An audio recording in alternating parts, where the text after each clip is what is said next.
গাধা, কুমির আর কাকের কাণ্ড। এক গ্রামের পাশ দিয়ে বয়ে গেছে ছোট একটা নদী। গ্রীষ্মের দাবদাহে নদীটা প্রায় শুকিয়ে এসেছে। নদীর মাঝখানে আটকে আছে এক কুমির। এদিকে নদীর ধারে ঘাস খাচ্ছে নিরীহ এক গাধা। গাধা ঘাস খেতে খেতে বলল, আহা, এই ঘাসের স্বাদই আলাদা।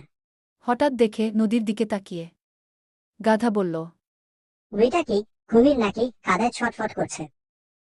কুমির কষ্টের স্বরে বলল, ভাই গাধা, কাদা থেকে বেরোতে পারছি না, দয়া করে আমাকে একটু বাঁচাও, না হলে যে মরেই যাব।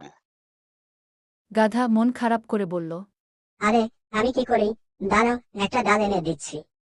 গাধা একটা শুকনো ডাল নিয়ে আসে এবং কুমিরের দিকে বাড়িয়ে দেয়। কুমির ডাল ধরে টেনে নিজেকে মাটির উপরে ওঠায়।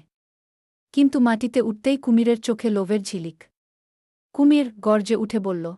হা হা হা, এখন তুই আমার খাবার। গাধা আতঙ্কিত হয়ে বলল। এ কি করছো? আমি তো তোমাকে বাঁচালাম। ঠিক তখনই উড়ে আসে এক বুদ্ধিমান কাক। কাক জোরে চিৎকার করে বলল। কুমির ভাই, এটা কি করলে? এই গাধাটাই তো তোমার জীবন বাঁচালো। কুমির বিব্রত হয়ে বলল।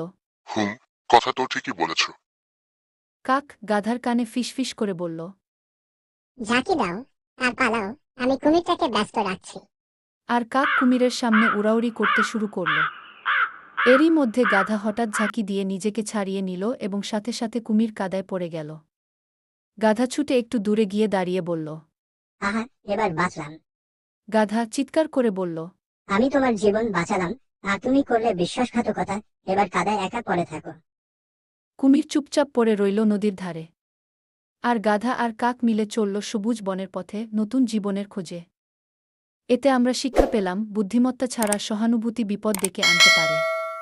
সাহায্য করতে হলে আগে বুঝে নিতে হয় কে সত্যিই সাহায্য পাওয়ার যোগ্য।